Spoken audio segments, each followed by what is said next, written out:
जुड़ चुके हैं, तारुफ करा देते हैं। Retired major general AK Siwach जी हैं, डिफेंस एक्सपर्ट है, वो हमारे साथ जुड़ चुके हैं। रिटायर्ड कर्नल शिवदान सिंह जी भी हमारे साथ यहाँ पर जुड़ चुके हैं, डिफेंस एक्सपर्ट है। और वहीं हुमायूं इकबाल शमी, प्रेसिडेंट है पाकिस्तान इकोनॉमिक फोरम के, वो भी हमारे साथ यहाँ पर जुड़ चुके हैं। आप सभी का बहुत बहुत स्वागत है। सबसे पहले इकबाल साहब, आपके पास हम आना चाहेंगे, क्योंकि देखिए पाकिस्तान के मौसम वैज्ञानिकों की तरफ से जो है ये रिपोर्ट दी गई है कि आने वाले दिनों में जो है सिंध प्रांत में जल संकट पैदा हो जाएगा, बारिश कम होने वाली है। वैसे ही देखिए पाकिस्तान कई आर्थिक संकट से, तो कई तरह से अगर हम इंटरनेशनल फोरम पे देखें तो वहां पर कई संकट पाकिस्तान के लिए खड़े हैं। अब ऐसे में ये जल संकट भी अब सामने आ गया है। बहुत शुक्रिया आपका जी। मैं आपका इंटरव्यू सुन रहा था जिसमें आपने ये कहा कि पाकिस्तान को मार पड़ने वाली है सूखे की। अब मुझे एक बात समझ नहीं आती कि ये आप खुदा से लड़ना चाहते हैं। ये तो खुदा या आपका भगवान होता है। बारिश बरसना ना बरसना खुदा के बस में होता है, इंसान के बस में नहीं होता। तो अगर आप खुदा से लड़ना चाहते हैं, हिंदुस्तान में भी बहुत से इलाके हैं जहाँ पर अक्सर सूखा पड़ेगा। नहीं, मेरी बात सुन ले, मेरी कंप्लीट मैं इसमें एक चीज सिर्फ जोड़ दूं कि बिल्कुल आपने बहुत सही बात कही है कि देखिए ये प्राकृतिक आपदा है, ये हर जगह आती है, भारत में भी आती है, दुनिया के अन्य देशों में भी आती है। इसके लिए तैयारी क्या है जल संकट में, उस हिसाब से तैयारी मेरा मतलब है, अब तैयारी ये है कि खुदा के साथ कोई एग्रीमेंट हमें बता दें कैसे किया जाए ताकि हम तैयारी कर लें उसकी। लेकिन मसला ये होता है कि ये एक आपको पता है पूरी दुनिया में ग्लोबल वार्मिंग और ग्लोबल क्लाइमेट चेंज का एक दौर चल रहा है पूरी दुनिया में। कई बारिशें ज्यादा, अब ये अरब के इलाके UAE, सऊदी अरेबिया, जहाँ ट्रेडिशनली बारिशें नहीं होती थी, वहां बहुत बारिशें हो रही हैं। पिछले साल दुबई में आपको मालूम है इतना बड़ा फ्लडिंग हुई थी कि शायद पाकिस्तान में उस नौयत की नहीं हुई थी। तो ये ग्लोबल वार्मिंग का एक ट्रेंड है जिसकी वजह से बहुत ज्यादा ये क्लाइमेट चेंज हो रही है दुनिया के अंदर। अब वो चीज है, पाकिस्तान भी उसका इफेक्ट हो गया। कल हिंदुस्तान, अब भी जो अगर यहाँ बारिशें कम होगी तो आपका जो पंजाब का इलाका है वो भी इससे मिलता है, पंजाब और ये वाकई राजस्थान वगैरह, तो वहां भी बारिशें कम होगी। तो हमने तो ये नहीं कहा कि जी आप पे अल्लाह ताला की मार पड़ने वाली है, इसलिए कि ग्लोबल वार्मिंग है, दुआ कर सकते हैं अल्लाह ताला से। बाकी जहां तक सूखे की बात है, इससे पहले भी 2-3 दफा मैं अपनी होश में देख चुका हूँ। मेरा ख्याल है 2007 के अंदर हमारे यहाँ जनवरी में बारिशें नहीं हुई, फरवरी में, तकरीबन फरवरी के मिडल में जाके हुई।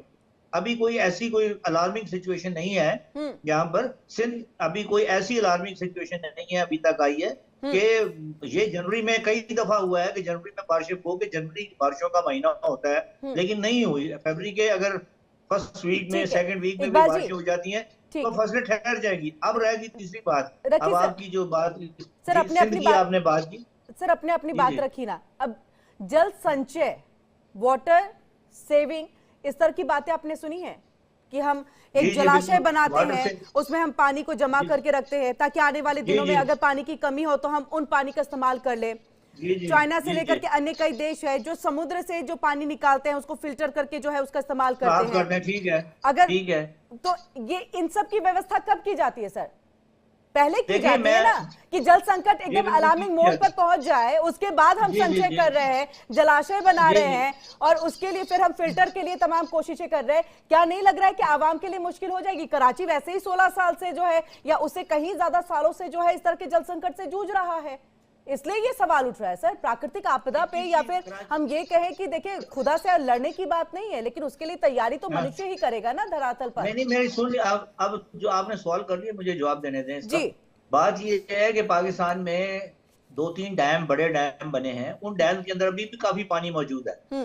ये ज्यादा जो मसला पैदा हो रहा है वो उस पोठवारी इलाके में हो रहा है जहां पर के इरिगेटेड लैंड नहीं होती और वहां पर सिर्फ बारिशों के साथ उसका ताल्लुक होता है। जो इरिगेटेड लैंड है वहां पर तो पानी जो है उसकी वजूहत जो थोड़ी सी ये है कि इन जनवरी के महीने में वो नहरों की सफाई की जाती है, तो नहरें बंद कर दी जाती है, नहरें बंद कर दी जाती हैं उनकी सफाई की वजह से। इसकी वजह से वो वहां पर, क्योंकि सिंध के बहुत से इलाके ऐसे हैं जहां पर ड्रिंकिंग वाटर भी जो है वो नहरों से और दरियाओं से हासिल किया जाता है, क्योंकि ग्राउंड वाटर वहां पर मौजूद नहीं है, ठीक है ना। तो इसलिए वहां पर वो ये मसला जरा डिफरेंट हो जाता है। अब रह गया आपका जो हमारे पास है, हमारे पास पूरी तरह भी वो ठीक है। मैं इसके ऊपर बहुत ज्यादा कह चुका हूँ कि बाकी चीजों हमें डैम ज्यादा से ज्यादा डैम बनाने चाहिए, इसमें कोई शक नहीं। वो कि अभी हमारे उन डैमों के अंदर पानी मौजूद है, उन 2 दरियाओं डैमों के अंदर इतना पानी मौजूद है कि अगले 1 आध महीना कोई ऐसा इशू नहीं है उस डैमों से। लेकिन ये वो उन डैमों का पानी ये जो पोठवार का इलाका है, जहाँ जो आपका जिसमें जो बारानी इलाका है, वहां नहीं जाता उस पानी को नहरी, तो इसलिए वहां पर ये मसला पैदा हुआ है। और ड्रिंक, मैंने आपको कराची की बात बता दी, कराची या वो जो आपका सिंध का कुछ एरिया है, जो कि इन्हीं इन्हीं नहरों और इन्हीं दरियाओं की वजह से उनका ड्रिंकिंग वाटर भी आता है। पंजाब में जो ड्रिंकिंग वाटर है वो ग्राउंड वाटर ठीक। आता है, वहाँ ग्राउंड वाटर साफ नहीं है, तो वो नहरें बंद, सफाई होने की वजह से नहरें बंद की हुई हैं, और वो एक महीना होता है, जनवरी के एंड में खुल जाएंगे तो वो इशू खत्म हो जाएगा उनका। लेकिन ये बहरहाल एक इशू है कि इसमें एनवायरमेंटल, पूरी दुनिया में ग्लोबल एक चेंज आ रही है, क्लाइमेट चेंज आ रही है, और इसके ऊपर आपको पता है ठीक बहुत है सर, कंसर्न है आपने बहुत आसानी से चीजें तो कह दी कि बहुत ज्यादा दिक्कत नहीं है, लेकिन मेरे पास एक डाटा मौजूद है, फिलहाल उस पर मैं अभी सवाल नहीं करूंगी, क्योंकि यहाँ मैं major general A K. Siwach sir का रुख कर लेती हूँ। Major general A K. Siwach sir, आपके पास हम आएंगे। देखिए, अभी तक हमने देखा पाकिस्तान के साथ क्या क्या संकट जो है वो सामने आ रहे हैं। अब ऐसे में जल संकट है, ये भले ही कहे कि चलिए ये तो प्राकृतिक चीज है जिस पर किसी का बस नहीं होता है, ये दुनिया में कहीं पर भी चीज है, लेकिन इसकी तैयारी जो है हर देश अपनी आवाम के लिए, अपनी जनता के लिए करके रखता है। आपको पाकिस्तान के दृष्टिकोण से क्या दिख रहा है, क्या लग रहा है कि उतनी तैयारी है? क्योंकि देखिए, एक तरह से अगर समुद्र, कराची जो है समुद्र किनारे है, और ऐसे में अरब सागर के किनारे, और ऐसे में अगर वहां से फिल्टर करके उस पानी का इस्तेमाल किया जाए, उसमें बहुत खर्चे हैं और वहां पर फंड की कमी आ जाएगी। ऐसे ही IMF से फंड अभी नहीं मिल रहा है, अमेरिका ने फंड बंद कर दिया है, तो ये स्थिति क्या है पाकिस्तान की, कैसे है, समझना चाहेंगे आपसे। जी, A.के. सिवाच सर, अनम्यूट करना होगा सर।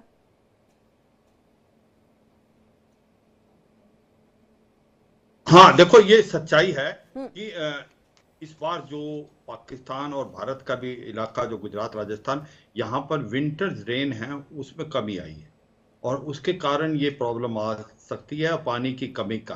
अब होता क्या है कि ये तो सच्चाई है कि ये एक नेचुरल डिजास्टर है, ये किसी के हाथ में नहीं, मगर कुछ एक आप इसके लिए प्रिकॉशन ले सकते हैं, और वो प्रिकॉशन कौन सा देश कितना लेता है वो उस पर डिपेंड करता है। अभी भारत के अंदर अगर मैं तुलना करूं तो भारत में एक तो हम वाटर हार्वेस्टिंग बहुत जोरों से कर रहे हैं। हमने अपने गुजरात और राजस्थान के अंदर क्या किया है कि वाटर स्टोरेज की कैपेसिटी बढ़ाई है। हमने क्या किया है कि वहां पर नदियां जो कैनाल्स को ले गए, जिससे वाटर लेवल भी थोड़ा सा ऊपर आ गया है, और हमने ये भी यकीन किया है कि वहां पर डिफोरेस्टेशन ना हो, वहां पर बुशेज लगें उस टाइप की जो कि उग सके। अगर मैं ये कहूं कि जैसलमेर का इलाका है, या जोधपुर के आगे, या बाड़मेर का, क्योंकि वहां पर मैं बहुत ज्यादा सर्व कर चुका हूं, उसमें कभी भी वहां पर बुशेज नहीं थी, पूरा सैंड ड्यून था, मगर हमने 40-50 साल में उसको ग्रीनरी में बदल दिया है, और वो बहुत धीरे धीरे काम होता है, वो उसको करने। उससे क्या होगा, जोधपुर में जहां पर लगता था कि वहां पर एक प्रकार डेजर्ट है, आज वहां ग्रीनरी है। जैसलमेर में जहां सैंड डून थे, वहां पर भी ग्रीनरी आ गई। तो उससे क्या होता है, जब ग्रीनरी आती तो बारिश भी आती है। तो ये सच्चाई है, वाटर लेवल तभी इंक्रीज होता है। अब जो पाकिस्तान की तरफ है, वो उनको देखना पड़ेगा कि एक तो बारिश कम हुई है, अगर आपने वाटर हार्वेस्टिंग नहीं की है, आप तैयारी नहीं की है, और अगर आप बुशेस को कट करते रहे हैं और वहां पर ग्रीनरी नहीं आई है, तो इसकी आपदा बहुत है। देखो, पहले एक बार पाकिस्तान में कुछ एक साल पहले बहुत ज्यादा वहां पर फ्लड आए थे, काफी नुकसान हुआ था, और अब ये जिस प्रकार से सूखा पड़ रहा है, इसके लिए अगर तैयारी नहीं की है तो फिर लोगों को परेशानी होगी। ये पाकिस्तान को खुद देखना पड़ेगा कि वो कितना तैयार है। इशारा भी किया था एक बार इंडस वाटर ट्रीटी का, मैं चंद एक बातें उसमें बताऊं। इंडस वाटर ट्रीटी 1960 में भारत और पाकिस्तान के बीच में हुई थी, जिसको वर्ल्ड बैंक ने ब्रोकेट किया था। इसमें 6 नदियां हैं, जो ईस्टर्न नदियां हैं उसका पानी भारत इस्तेमाल कर सकता है, जो कि आपकी ब्यास है, सतलुज है, रावी है, और 3 जो वेस्टर्न नदियां हैं, जो कि इंडस है, चेनाब है और झेलम है, उसका 20% वाटर हम यूज कर सकते हैं, plus run of the water वो बाकी इस्तेमाल पाकिस्तान करता है। हम उस तीनों नदियों में भी बहुत कम इस्तेमाल करते हैं, और काफी जो पानी है वो पाकिस्तान में जाता है, जो कि हमारे हिस्से का भी है। मगर अब प्रॉब्लम क्या है, ये दोनों देशों के बीच में जो 2 हाइडल प्रोजेक्ट हम बना रहे हैं किशन गंगा में, उस पे पाकिस्तान ने कहा है कि ये रन ऑफ द रिवर नहीं है। हमने इसको बोला कि इसके ऊपर एक न्यूट्रल एक्सपर्ट जो है वो बैठेंगे और वो डिसाइड करेंगे कि क्या ये 90 जो 60 की ट्रीटी है उसके तहत है या नहीं है। मगर पाकिस्तान कह रहा था हम आर्बिट्रेशन के पैनल के पास जाएंगे, तो ये बात अभी कोर्ट में गई, उसने भारत का पक्ष मान लिया कि इसके अंदर जो न्यूट्रल एक्सपर्ट है वो इसके ऊपर डिसीजन दे सकता है। अब क्या डिसीजन होगा वो आगे टाइम बताएगा। मगर मैं यही कहूंगा, जो आप इशारा कर रहे थे किरण, आप कितना डिजास्टर के लिए तैयार हो, कितना तैयारी की है, वो एक दिन में नहीं कर सकते, उसको ओवर पीरियड ऑफ टाइम करना है। यही सवाल जो इकबाल साहब से भी मैंने किया था कि देखिए आप अलार्म बजे तब आप करना शुरू कर तो इसका कोई फायदा नहीं होगा, इसके पहले की आपकी क्या तैयारी है, हम वही जानना चाह रहे थे इनसे। चलिए हम एक चीज और बोलूंगा किरण, देखो ये सच्चाई है कि जो पूरे वर्ल्ड के अंदर वेदर चेंज हो रहा है और उसका चेंज होने का रीजन है डिफॉरेस्टेशन कर दिया हमने, और जिस प्रकार से टेम्परेचर बढ़े हैं, तो आपको भी उसके लिए तैयारी करनी पड़ेगी एज ए नेशन।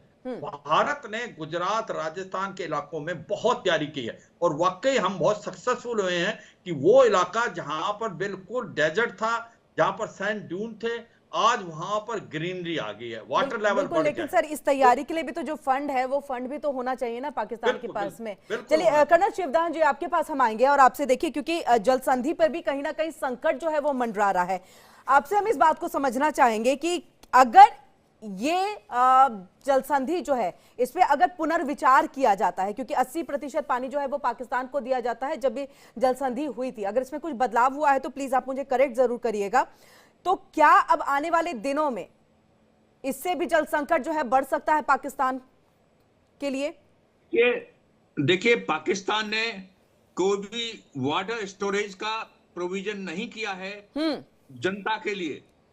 छोटे मोटे बनाए होंगे जरूर, मगर उन्होंने कोई ऐसा विकास कार्य नहीं किया है जिससे कि जनता का वेलफेयर हो सके। अभी तो इकबाल जी ने बताया सर 2 बनाया, सिर्फ 2 से 3 डैम बनाया सिर्फ इन्होंने।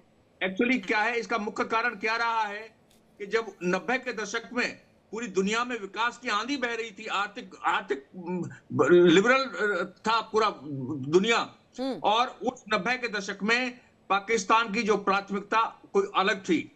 उस वक्त पाकिस्तान अफगानिस्तान में अमेरिका के कहने पर लड़ रहा था तालिबान के रूप में जी। इसलिए जो भी पाकिस्तान में विकास होना था वो सब उनके आतंकवाद की भेंट चढ़ गया है, और ना वहां कोई इन्वेस्टमेंट आया, ना कोई इंडस्ट्रियलाइजेशन हुआ, इसलिए पाकिस्तान के अंदर फंड्स की कमी आई। आज जो पाकिस्तान की जनता बदहाल है उसको हमें बहुत तरस आता है, हम उसको बड़ा अपराधी महसूस करते हैं कि आज पाकिस्तान की जनता ऐसा क्यों घूम रही है। तो बताइए, एक आम आदमी को खाना नहीं मिल रहा है, उसको आम आदमी को जो नॉर्मल सुविधाएं वो नहीं मिल रही है, तो ये किसकी गलती है? सरकार इसलिए होती है कि जनता के कल्याण, जनता के वेलफेयर की सोचे और उस तरह से स्कीम बनाए। तो क्या पाकिस्तानी जनता को अपनी सरकारों से हिसाब मांगना चाहिए कि ऐसी हालत क्यों हुई, जबकि पाकिस्तान बंटवारे के समय सबसे बढ़िया जमीन, सबसे बढ़िया रिसोर्सेज पाकिस्तान को दिए थे, तो आज पाकिस्तान इस स्थिति में क्यों पहुंचा? इसका हिसाब वहां की जनता को, वहां की सरकारों से लेना चाहिए, क्योंकि जिस तरह की गलत नीति अपना करके आज ये पाकिस्तान इस कंडीशन पहुंचा है, वो बहुत ही मानवता के प्रति, इंसानियत के प्रति बहुत बड़ा अपराध किया गया है। इकबाल साहब क्या कहना चाहेंगे इस पे, और साथ ही जल संधि को भी लेकर के? और आपने कहा कि देखिए जी हम चाहेंगे आप बिल्कुल एंट्री करिए सर, और आप अपनी बात को रखिए, लेकिन मैं एक सवाल भी यहाँ पर सिर्फ आपके सामने रख देती हूँ। देखिए आप जो कह रहे हैं 2 से 3 डैम बनाए गए हैं, और हमारे पास जो डाटा भी, आंकड़े भी है कि सिर्फ 30 दिन के लिए ही जो पानी है उसका भंडारण है। अगर बारिश रुक जाए और इस तरह से सूखे वाली स्थिति अगर आ जाए तो महज 30 दिन का ही पानी जो है वो पाकिस्तान के आवाम के लिए रहेगा। इस तरह की व्यवस्था है पाकिस्तान के हुक्मरानों की तरफ से। ठीक है, इस पे मैं पूरी तरह एग्री करता हूं कि पाकिस्तान को ज्यादा डैम बनाने चाहिए, लेकिन यहाँ पर एक और थ्योरी भी कर रही है कि पाकिस्तान में जो डैमों की मुखालफत हुई उसमें हिंदुस्तान का राह का भी हक था। उन्होंने यहाँ पर फंडिंग की, एनजीओ को दी कि यहाँ पाकिस्तान में मुजाहरे करवाए गए, कि कालाबाग डैम के खिलाफ मुजाहरे करवाए गए, यहाँ पर और डैमों के बारे में की गई। तो वो भी एक थ्योरी चल रही है, और जिसको हम बिल्कुल इसलिए बिल्कुल आउट ऑफ कॉन्टेक्स्ट नहीं कह सकते कि हिंदुस्तान कोई मौका हाथ से जाने नहीं देता पाकिस्तान को जलील करने का या पाकिस्तान को तबाह करने का। अभी हमने क्रिकेट टीम में देख लिया कि यहाँ चैंपियन ट्रॉफी हो रही थी, माना हुआ था। सर अब सुरक्षित अगर नहीं है भारतीय टीम, आएंगे मैंने मेरी जस्ट सुन ले, वो मौके की बात है, आपको जहां मौका मिलता है जलील करते हैं, तो ये काम भी पाकिस्तान में काम ही अगर ऐसा हो, सुरक्षा ना दे। देखिए चाइना, अच्छा एक चीज बताइए, चाइना की सरकार कह रही है हमारे लोग अगर आपके पाकिस्तान में रहे। सर एक सवाल, मैंने किसी की बात में, ठीक है चलिए आप अपनी बात कर लीजिए, मैंने किसी की बात में इंटरफेरेंस नहीं की। अब मेरी बात का जवाब सुन लें। मैंने कहा ये भी यहाँ पर जो आप बात कर रहे हैं ना कि डैम नहीं बनाया यहाँ पर, तो वो उसके पीछे भी आपकी माशाल्लाह आपकी हुकूमत का, आपकी खुफिया एजेंसियों का हाथ रहा मेरे ख्याल के मुताबिक, और ये चीज को मैंने साबित किया कि आप कोई मौका हाथ से नहीं जाने नहीं देते। अभी दूसरी बात यहाँ पर ये की गई, अब भी वैसे एक और भाषा डैम आपका बन रहा है, वो तकरीबन तरबेला की उसी का वो है, और वो इंशाल्लाह 1-2 साल के अंदर हो जाएगा। अब दूसरी बात आपकी आ गई, अभी आपने बात की आपके साथ जो कर्नल साहब हैं, शायद ये लोग, मुझे आई डोंट नो ये पाकिस्तान के इतने खैरखा कब से हो गए कि पाकिस्तान में लोग भूख से मर रहे हैं। पाकिस्तान दुनिया में सबसे बड़ी गुर्बत की, जो सबसे बड़ा दुनिया का डायस्पोरा है, वो हिंदुस्तान के अंदर है। हिंदुस्तान में, पाकिस्तान में आप आ जाए, आप शहरों में चले जाए, कोई फुटपाथ पे सोता हुआ आदमी आपको नहीं मिलेगा। आपके यहाँ जो बड़े शहर है वहां पर वो फुटपाथ पे पैदा होता है, वहीं मर जाता है वो, मतलब वहीं पर वो पूरी जिंदगी गुजार के वहां पे करता है। पाकिस्तान में कोई फुटपाथ पे नहीं सोता। पाकिस्तान में कोई, मैंने भूख से मरते हुए किसी को नहीं, अल्लाह का शुक्र है, किसी को देखा। ये कह सकते हैं कि गुर्बत है, इसमें भी, यहाँ भी गुर्बत है। दुनिया में गुर्बत का सबसे बड़ा डायस्पोरा हिंदुस्तान के अंदर है। आप हमें कह रहे हैं, क्या सुन लीजिए, आप बात सुन लीजिए ना, बात कंप्लीट। लोन लेकर के लोग जीने को मजबूर है, फंड लेकर के जीने को मजबूर है। पाकिस्तान कौन से फंड लेके? सरकार अपने पूरे देश को ही चला रही है। आईएमएफ की तरफ से जो फंड मिला है, जो अमेरिका ने पहले फंडिंग की है, अब तो सोचिए दोनों तरफ से फंडिंग बंद है, क्या होगा आपका? क्या बात कर रही है, क्या होगा आपका? और दूसरी बात सर, जो आपने ये कहा आईसीसी चैंपियंस ट्रॉफी की बात, सर इसके लिए, इस बात को इसलिए रखा गया था। सर सुनिए मेरी बात, आपने अपनी बात रख ली ना, मेरी बात आप सुनिए। क्योंकि जब चाइना के लोगों को आप सुरक्षित महसूस नहीं करा रहे, वो जब यहाँ पर सैनिक रख सकते हैं, तो क्या भारत की टीम ये नहीं कह सकती है कि आप हमारे लिए कहीं और पर मैच कराइए, क्योंकि हम सुरक्षित नहीं है? अगर बीसीसीआई ने ये बात कही तो फिर क्या गलत कहा? हम क्या अपनी भारतीय टीम को, हम अपनी क्रिकेट टीम को ऐसे ही छोड़ देंगे?